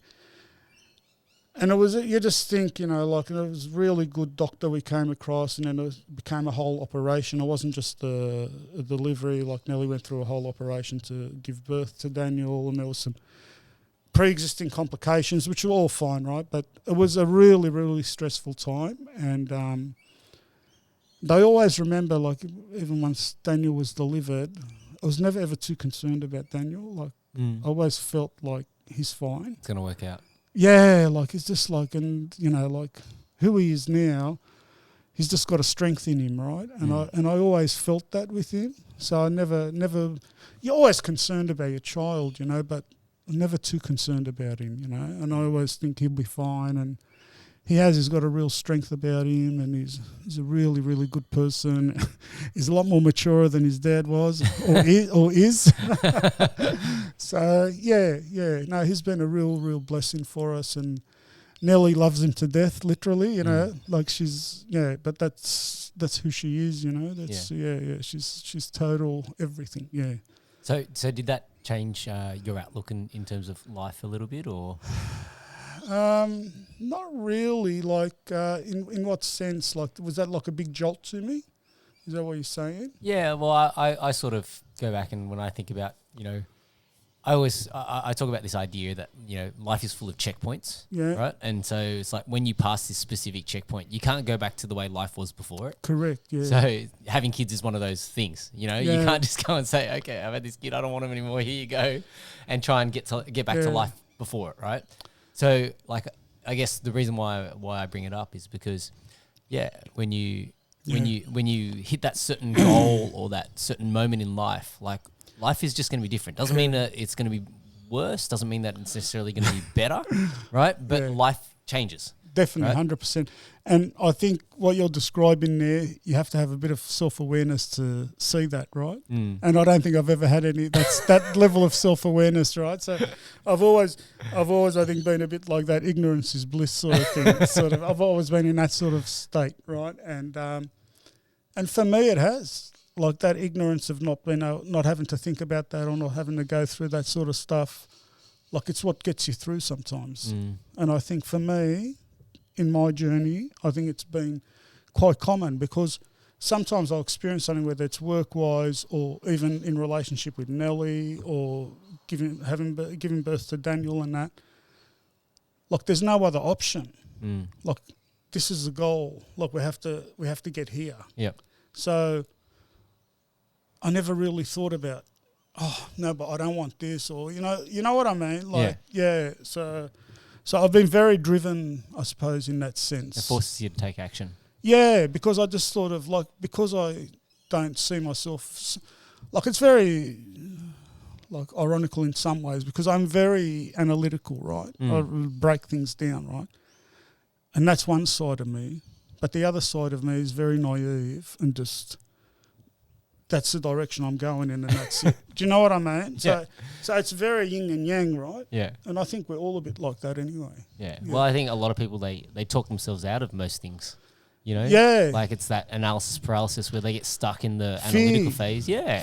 Fear is one of the massive drivers of life. Yeah. Like, and it, when it grips you, there's nothing, it grips you like nothing else, right? So fear is massive dynamic, because we all, like, that's what drives our defenses is fear, right? And Okay. Well, I think that's a great way to segue into the Camino. Yeah. Let's go into a bit of a deeper discussion about that, right? Because you know, speaking about the naivety, it's one of those things where it's like, here you go, you signed yourself up for this 1,200 kilometer trek. Did you do any training for it? Did you? Absolutely none. Right. So this is one of the funniest things, is sort of, especially all my mates and that, like, you know, they'd be saying goodbye to me or wishing me all the best, but, like, just in disbelief, man, like that. You know, like, I'm also like, I'm in this men's table, so I'm in the group of men and all that, and these guys, like, they're lovely guys, and they'd be saying, oh, Anthony, did you do this? Did you do that? And I'd say, well, no, it's okay. I'll work it out when I get there, or I'm going to do this, but I never ended up doing it. So before I went, remember, you know, Gloria? Yeah. So I was doing an Alpha at church, and Gloria said, oh, she's doing the Camino. I said, oh, yeah, that's what I want to do. I'm hoping to do it, you know, in 6 months or something. And she says, Anthony, I'll tell you one thing. As soon as I made the decision I'm going to go to the Camino, everything went wrong. like from family relationship to work, problem after problem after problem, right? And that advice sort of stayed with me. And as I decided, okay, I'm going to go do the Camino, I sort of booked my flight and everything, things started going wrong. So had pressure, work pressures. Physically, I ended up doing a day surgery. Like this 3 weeks before I left, right? Wow. Yeah. And the more things that started going wrong, the more I became more incessant. I'm going. Like nothing's going to stop me now, right? Yeah. Unless the doctor says to me, Anthony, you can't go. And the doctor I saw is real, like he's a real character. He said, yeah, go. You're right. Don't worry. You know? So it made me more determined to go. And in the end, I'd keep on sort of convincing myself. So I'd say to myself, oh, like, you know, 1,000 years ago when they walked, they didn't do any training. They just got up and left their house one day and went for a walk, right? So I said, if they can do it, why can't I do it, right? So that's sort of the naive convincing I gave myself, you know, and I did. I got there and many people were amazed. And when I came back, many people said to me, we never ever thought you'd be able to make it. We thought you'd break down for sure, right? Which I did break down, but I kept on going, right? When I said break down, it was very minor. It wasn't nothing too serious. And yeah, I arrived. I basically booked my ticket from Sydney to Paris, and I said I'll work out the rest when I get there. So I booked a ticket there and a ticket back. So, and I gave myself plenty of time. Gave myself like 11 weeks. So that was pretty, good time. And then as I arrived at Paris airport, I went and bought a train ticket to Bordeaux. While I was at the train station waiting to go, I used the Wi-Fi to book accommodation in Bordeaux. So I was taking photos of the map, so in case I didn't have any reception, I could just look at the photos and see where I was going and that when I was walking. So I got to Bordeaux, I got a phone card, and I just walked to the accommodation. I found it, and I spent 2 nights there, and I trekked around Bordeaux. And by chance, someone said to me, I'll go to the tourist information office, because I really couldn't find where the track is. I didn't know where nothing is, right? All I had was this list of towns that from Bordeaux to St. John that the path takes, like the route takes. And I went to the tourist information office, and then the girl goes, oh, there's a pilgrim centre here. I didn't even know what the pilgrim centre was, right? So then I went into Bordeaux. I went to the pilgrim centre. They were just about to open from, the afternoon siesta thing. So I bought a shell, which is a sign of a pilgrim. So you put it on your back, know, like the seashell, the scallop shell. Yep. Yeah. So you put that on your bag, and I bought a passport. So it's like a folded paper. So as you go along the route, what the big thing is when you're on the Camino, they get a stamp from the cafe they stop at, from the accommodation they stop at, they get a stamp. Oh, wow. So this is how you can document your whole trip. I wasn't really worried too much about the stamp. So I walked from Bordeaux to St. John. I didn't get one stamp, Like I got the first stamp when I was in Bordeaux, and that was it, right? And so I walked the first 3 weeks. I was totally solitary, right? And it was just an amazing experience, and I just felt very much in contact, like in communion with God. Like I was really open. I'm just trying to gather myself on which stories I'm going to tell you and which stories I'm not. But like after the first 2 days, and it was the first time I walked with a backpack. It's the first time I travelled by myself. First time for everything. First time I hiked like that day after day after day. So I started, like when I left Bordeaux, I sort of walked the first, was like 10, 11 kilometres. Then the second one was like 13 kilometres to a town called Sucat.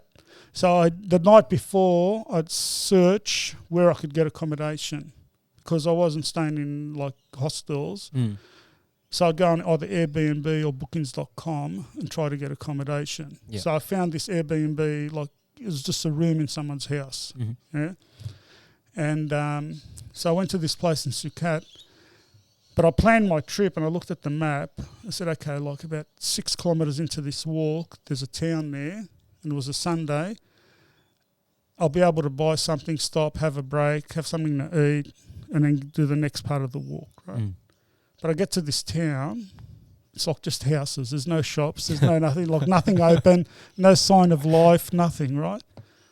So, okay, so what do? I stopped, I had a drink of water, and I got up and kept on going. Yeah. And I just kept on walking to the next destination, to the town. But by the time I got to this town, my calves were like throbbing, like that, like... Locking up, yeah. Yeah, locking up, right? And I got there, I got to the bakery, I had something to eat, I had a coffee, and I was sitting there, my calves were in that much pain, and especially the right one. And I'm messaging mates back at home, like, what's going on? What am I going to do? All this sort of stuff. Anyway, long story, short story, I stayed there for 3 nights. Oh, wow. And funny enough, I stayed with a single mother, with her son, Hugo, who's 17, so he's the same age as Daniel. Yeah. And Agnes, the mother. So I got there. Anyway, I get there on a Sunday, and it's amazing the relationships you make and the connections, right? And when I get there, she goes, "Oh, Hugo's got an English test tomorrow." Like so in broken English. I spoke a bit of English. I spoke very little bit of French, right? So it was straight away, this kid was happy to talk to me because he had an English exam tomorrow. So he wanted to test his... so that was straight away we hit it off. And then once I got settled in the room and that and got changed and that, I said to her, "Oh, excuse me, where can I go get some dinner?" She goes, "There's nothing open." Mm-hmm. It's Sunday, you don't think of these things, right? Yeah. And it's a small town, and she goes, "No, don't worry, you eat with us tonight. You have dinner with us."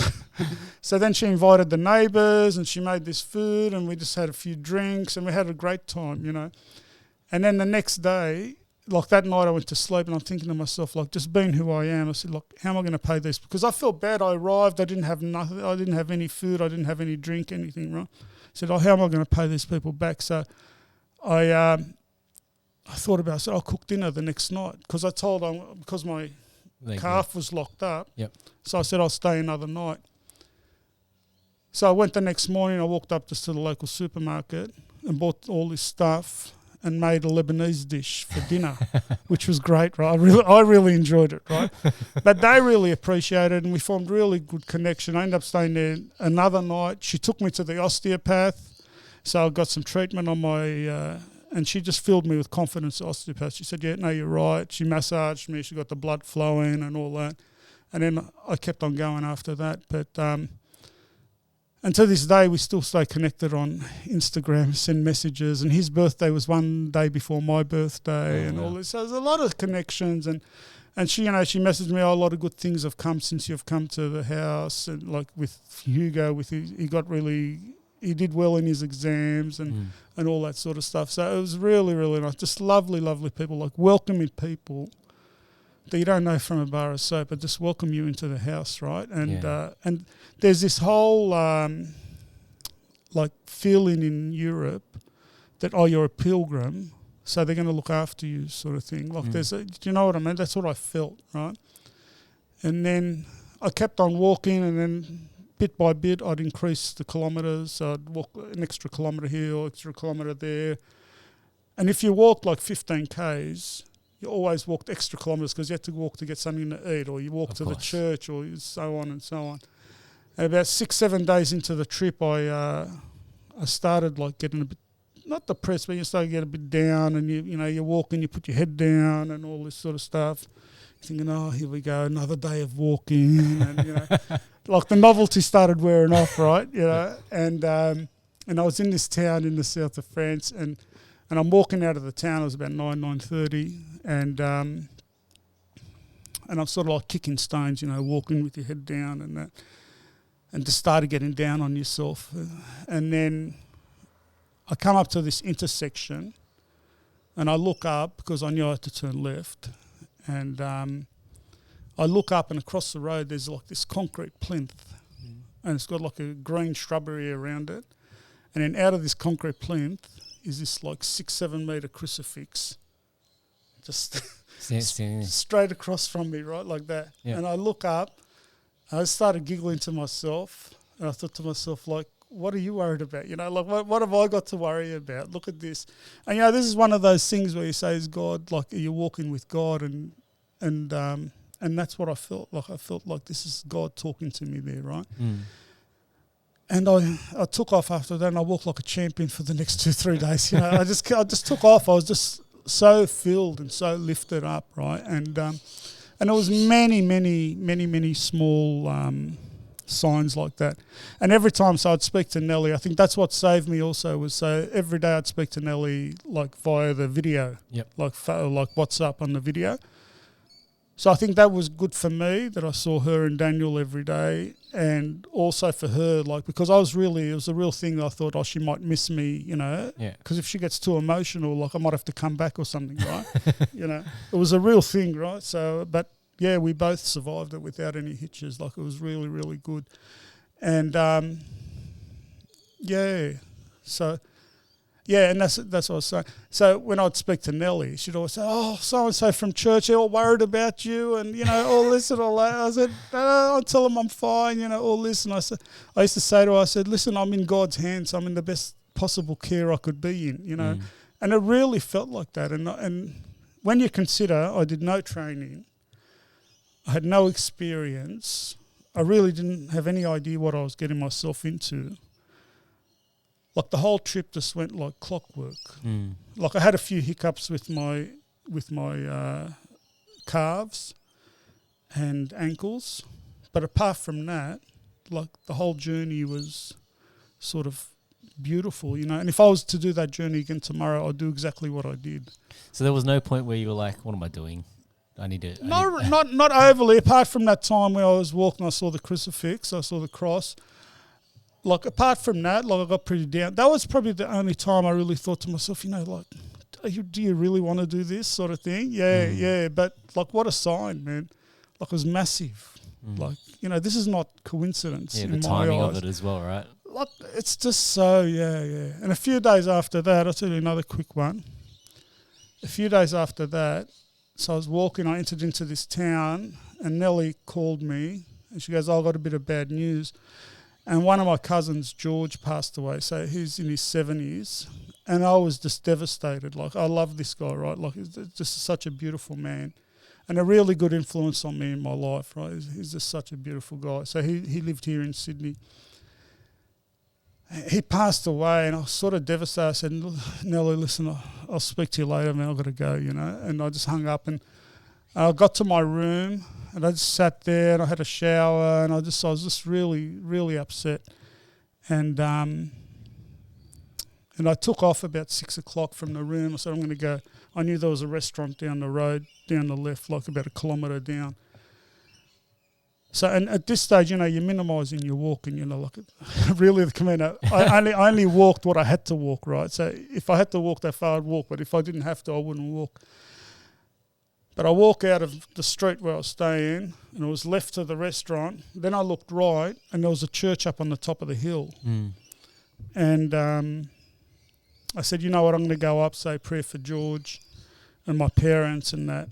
So I walked up, and I was in total amazement. Like, this is quite common for Europe, but it's the first one I saw, right? So I come up to this church, and I come up to the grounds, you know, like the church by itself with a fence around it, and I get up to the gate, and the whole church is full of, like, a cemetery. Oh, wow. Like, graves sort of all next to each other, all around the church. Like, it was surrounded, this place. It was just amazing, you know.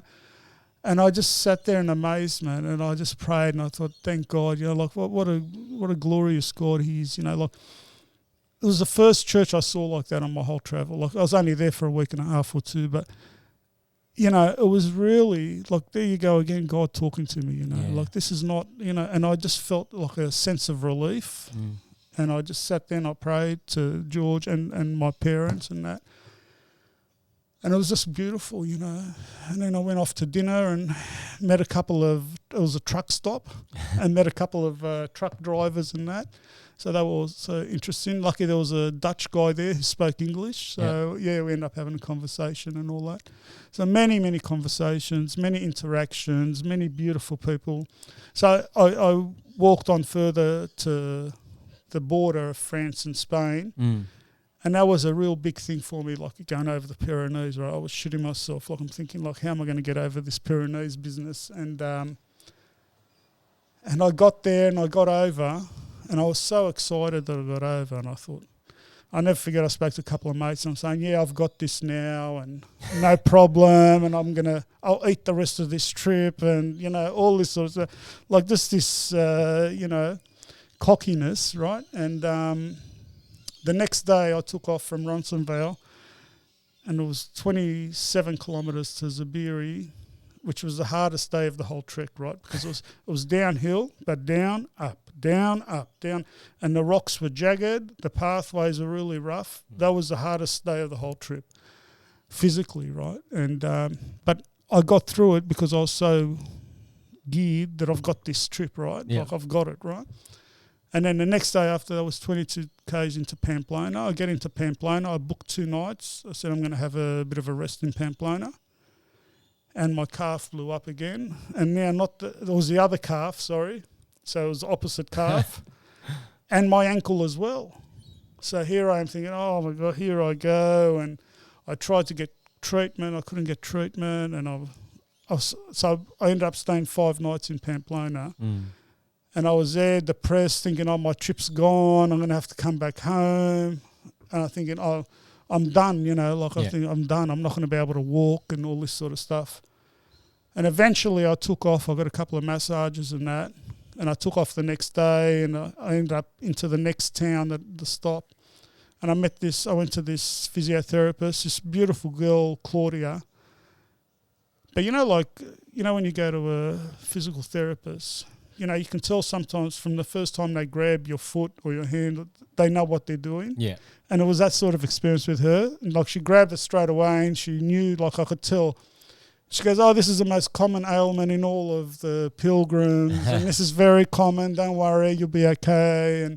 And she put me on a path, and she'd have another rest day tomorrow, but after that, like walk 10 kilometres and then catch a bus for 5 kilometres. So she put me on that sort of trajectory.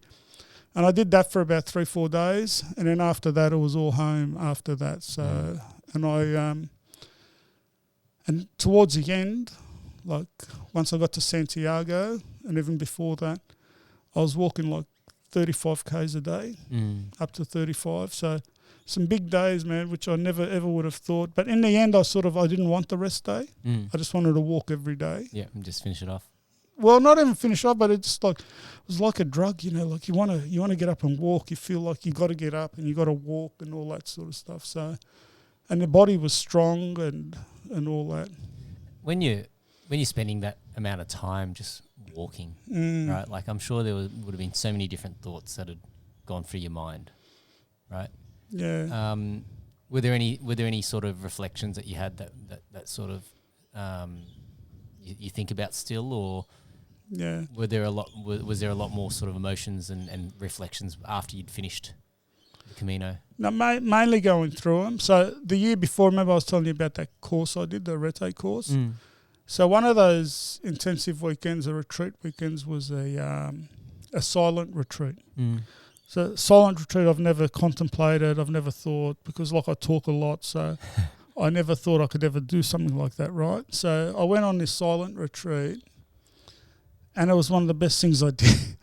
Like I felt like I was just sitting there, and like on the retreat, they had live music, and we were in church some of the time, and just in your own reflection. But I was bubbling away. Like I was happy not to talk. I didn't really want to talk to anyone, and I was reflecting and going through my own stuff and reflecting on some of my own thoughts and all that. And I just felt like I was bubbling away in God. You know what I mean? And that sort of stayed with me over there. Like I was actually enjoying the silence and enjoying not thinking too much. But during the path, like especially like the So that first 3 weeks was very much by myself, and I felt very much in tune with God. But the second 5 weeks or so, second 5 or 6 weeks, the main path at 800 Ks, like it was wall-to-wall pilgrims, right? So you're meeting a lot of people, and just me being me, like I got on with a lot of people. And everyone's like in a really good spirit too, like whether they're there for religious reasons or not, they really like they're in a good place, right? And I had to check myself at one stage. And I said, like, Anthony, is this more about you or is this about God? You know, like because like you can get carried away with yourself sometimes, right? And I sort of come to it, and I said, like I'm experiencing God through the connection with other people, through those relationships with other people, and you know how you're earlier talking about like how religion, a lot of people have a certain, like they get turned off because of certain things, like the priest did this or that or whatever, or it's too judgmental or all this sort of stuff, right? And I met a lot of people and spoke to a lot of people, and you could see those walls come up straight away. So if they asked me, I say, yeah, I'm into my faith or whatever, like, and they say, oh yeah, but this and but that and but that. And I would just talk to them about what faith means to me, about just walking with people in love and just like respecting each other and respecting people and loving people. And you could almost see like they like a change in their demeanour, and they were more open to God then, and more open to the story of faith, right?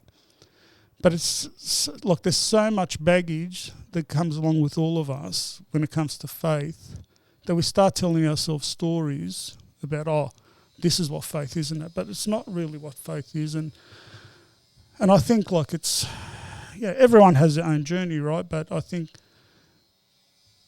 everyone is yearning for true God.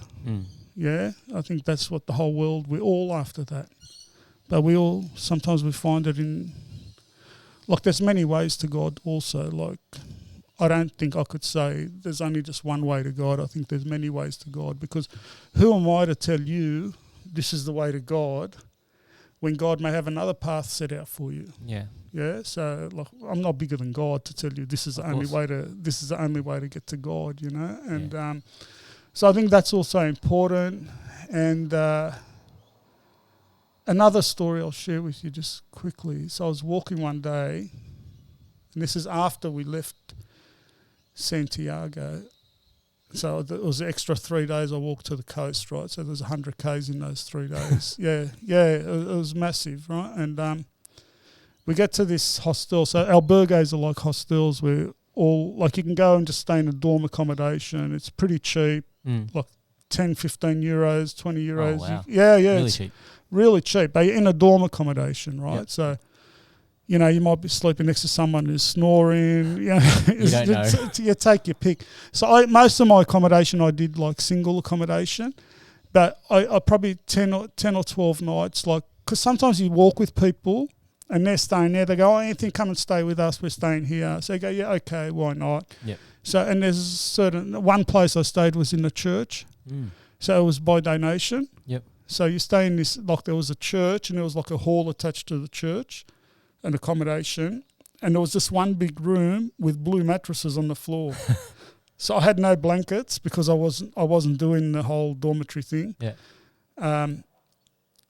So I said, you know what, I'll stay, and it was cold. So I ended up wearing my jacket. I was wearing everything, and I used my dirty clothes. I put it up like a laundry packet, and I used it as a pillow, and I'm sleeping on this this blue plastic mattress.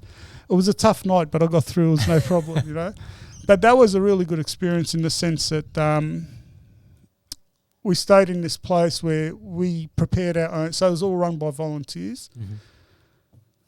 So we prepared our own dinner. It was very simple, like, tinned asparagus, some eggs, some lettuce, there's nothing too extravagant, right? And then we all like washed up as a group. So there was probably about 25 of us. And then after dinner, which was a lot of fun, there was a lot of Italians, and they started, as they were washing, the young guys, they were singing in Italian and everything. It was a real, it was really a lot of fun.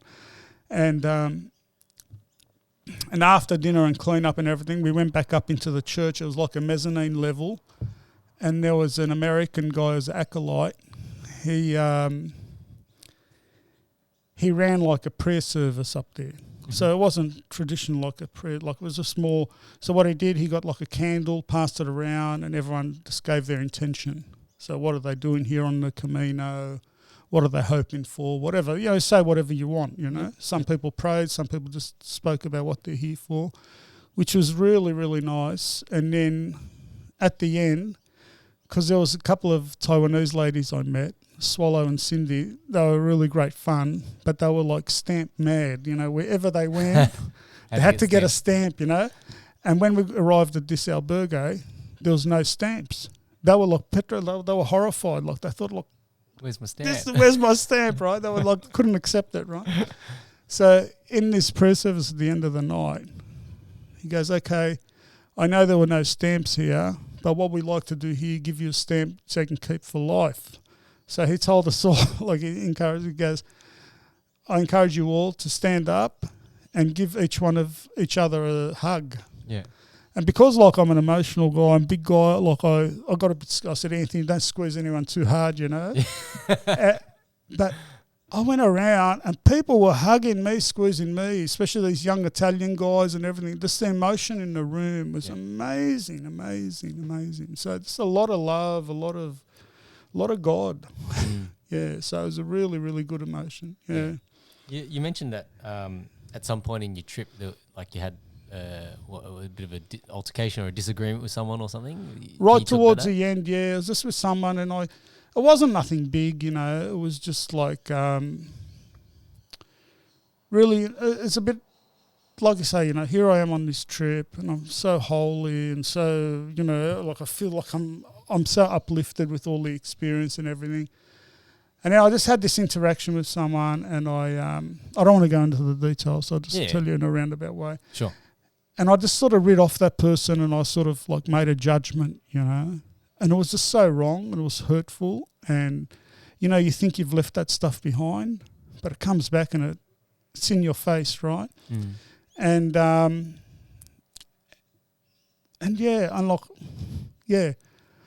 just have to accept it. Yeah. That's part of who I am.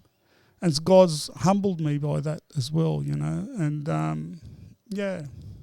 Well, it becomes a reflection point for you to go, oh, okay, perhaps I should have handled it differently, right? Yeah, but not a reflection point that you go into willingly. Yeah. You know what I mean? It's confronting. It's very confronting and you don't want to be that person, right? Mm. But that's a part of who you are. Yeah. So, we don't always want to be the bad guy or the not so noble person, but the reality of life is we all have that in us. Mm. But it's a tough pill to swallow sometimes. You don't want that. Well, it's like when you're growing plants, right? Sometimes you have to top them so that they can grow out more. Correct. Right? So great analogy. It's a very similar thing in life. Like sometimes, we might get carried away. I guess the word hubris comes to mind, right? You have this hubris, and then exactly hubris. Yes. A life lesson there is that your hubris is exposed and you have to go through this pathway of almost like redemption, so to speak, if we're thinking about too confident, Yeah. And it's a very similar story to what happened to me in Pamplona. Thinking I've got over the Pyrenees and I'm home and hosed, and God humbled me and he sat me on my ass for 5 days in Pamplona, right? Yeah. It's the same experience but different interactions. Mm. Same message rather. Yeah, humbled in both instances. Mm. But one was humbled by myself and one was humbled with another person, yeah. right? So that interaction with another person. And I just want to go one step back. Let's tell you one more quick experience. So when I was on that next trek to Finisterre, the coast, so I met a guy. So we went this communal dinner, this albergue, and a communal dinner. And I ended up not walking with one of this Italian guy during the day, so I knew him fairly well. And another guy came in, a Spanish guy. Through mutual connections, we knew each other, and so we were having this good conversation. But there was a guy sitting on this side, and he was a German guy. And Germans are a bit sometimes socially awkward, right? I don't know. They're lovely people, but sometimes they're just a bit you don't always gel with them, right? Yeah. And this guy, and I could just see he was a bit like standoffish and that. So I didn't, like, I said, hi, how are you? And, you know, what's your name and all that. But like, actually I didn't say what's your name, but yeah, where you're from and all this sort of stuff. But I didn't get into too much conversation. But I was speaking to the other guys, and we were speaking quite a lot about faith and the journey of love and all this sort of stuff, right? So I didn't think much more of it. And then the next day I was walking, and what I learned on the path was when I was walking with someone, I'd get through like 5 or 10 kilometres without even noticing. But when I was walking by myself, I'm thinking, I'm a bit tired, I feel a bit tired, I feel a bit weak, start to feel sorry for yourself, and it'll take you longer. Yeah. You draw the day out, right? So I come across this guy. He's having a cigarette with another guy that was in the albergue. Because I used to leave the first one to leave, but they'd all catch me because I'd have more breaks and I'd walk slower and stuff like that. So I came across this guy, this German guy, and I said, how you going, guys, da-da-da, and I took off and I started walking, and like 5 minutes later, he sort of caught me. So, and this is I was going through one of these things where I was a bit like struggling in my walk, right? I said, I'm going to latch on to this guy. I'm going to start a conversation and latch on. So I started walking with him and I picked up the pace and everything. Anyway, we're getting this conversation. His name was Pascal, and that's not a German name. Yeah, one of his parents was French or something like that. Anyway, we got talking and conversation was flowing, but not like, nothing special sort of thing. And I was walking quite fast, and then I asked him, have you got family? He goes, no, I've got my boyfriend. And I said, okay. And I just, it wasn't intentional, but I just kept on going with the conversation. I didn't break stride in any way. Yeah. I just really just kept on going with the conversation. There was no judgment, no nothing, right? Because normally, sometimes you can fall into that, you're gay, that sort of thing. And there was none of that, right? And I'll tell you, after that incident, the conversation just became on a deeper level. He just opened up more. And I could see he was I think maybe, I don't know, surprised or something that I just sort of kept going. And then I started asking questions about his boyfriend and what's he do and all this sort of stuff. So it showed an interest in him and everything. And his whole demeanour had changed, right? And it's just like that power of acceptance and love as opposed to judgment. Yeah? Yeah. And it was just amazing. And it's nothing special. That's the way we should all be, right? Yeah. Yeah, it was. And I haven't always been like that in my life, right? But it was just such a great test. It's such a great story for me and such a great witness for me, and the power of that love, right? Yeah, of God's love. Well, he chances are he might have, come into the whole thing with a bit of a chip on his shoulder, right? Because that's how he might have been treated by other people, and that's, often times, when people slight religion, that's one of the things that they say. It's like, you go and say that you're all about this, but then you treat me in a different way. And right? he may have heard me the night before and thought, he's another lunatic Christian. Yeah. That's what he may have made his own story up, right? Yeah. That's right. Yeah. But and that's why I say it's like when you start to actually strip away some of those layers and can get into conversation and you start talking a little bit more about, life experiences and things like that. It takes away from that. Right? I think it's just very funny how a lot of the times when we judge people, we're judging people based on what we see. What we create. Yeah. Yeah. Yeah. It's not opposed to who they are. Yeah. Sorry, I should correct that. It's not even necessarily what we see. It's what we perceive we're seeing. That's right. Yeah. We're creating that story. Yeah. 100%. Yeah. So then when you've completed the journey, and then you've come back, I guess in your own mind, was there a whole bunch of things that you had to sort of sift through to sort of go, okay, what an experience, and then, how have you sort of worked through that? Yeah. So, I always said, even while I was there and spoke to people, I always said, this will take me months, if not longer, to sort of sift through, right? And I'm still sifting through it, and because I had that hiccup at the end, so that probably a couple of months for me to sort of process here. Yeah, really, because I just really like. Sometimes it's hard to accept what God gives you. Like it's not always. It's a grace to be able to accept what God gives you, and sometimes you accept it, but emotionally you don't accept it. So there's a big difference between what the mind can accept. And what the emotions can accept. Because your emotions are so laden with your defenses, right? And I'm not going to accept it. I don't care. Even if God's given it to me, I'm not going to accept it, right? Still fighting. Yeah. So there's that also. So all those sort of things sort of colour that journey. But it's all part of that journey. And it's all, like I still feel like I'm still processing it. And even last night, we were talking about it in this group I was in last night. And like, how do you put that, like, you know, let's say like godly experience, like being a lot more connected with God in that journey, how do you bring it back to your everyday life? Like, right? So, you know, some people say that wasn't realistic and this is reality, but I would say actually that's reality. That's the true reality that we should be seeking. And this is maybe not so much reality, our everyday life, right? So. But how do you marry those back up together? How do you bring that here? It's a common excuse everybody uses, right? I don't have time to think about that. Like I'm trying to survive. I'm trying to do this. You're trying to do all of these, you know, achieve your goals and do all of these things that, you know, it's not so much an issue of time. It's an issue of priority. Correct, right? But also like I'm very fortunate in the sense like career wise and age wise, I'm sort of at that place in my life where I can afford to give some priority to those thoughts. But the reality is people struggling out there, people like from day to day, how are they going to put food on the table, how are they going to pay their mortgage, do they have that time to give that reflection, you know, and ask those questions? And look, I don't think it's easy. I don't think it's an easy option for everyone.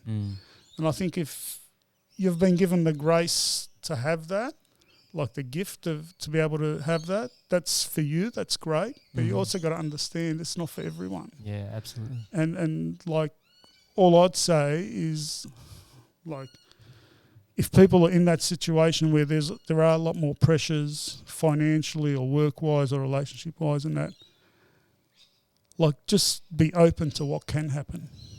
Yeah, as opposed to... Because I think it's always like we always... I think it can be a bit of a trap to say, you know what, I want to be this, or I want to be that, or I want to be here spiritually, or I want to be in a work position or financially, I want to be here. Look, I think they're a trap and they can hold you back from really being open to what God brings us. Yeah, and I think there's a real gift. As I was talking to you before we started, you know, when I said like, whereas before I used to get a lot more nervous about stuff or anxious, but now I've learned, like I still get that as well, but I've learned more just to be open to what God brings me. And I think there's a real gift and beauty in that and a real freedom. And you can actually achieve more once you sort of accept that, as opposed to being sort of trapped in that game of, oh, this is the way things should be, you know? Yeah. Yeah. Absolutely. Yeah. It's a journey for all of us. Yeah. I think that's a beautiful way for us to end this, Anthony. That's great. Thanks, Johnny. It's been great. All right. It's been a pleasure. Thank you, everyone.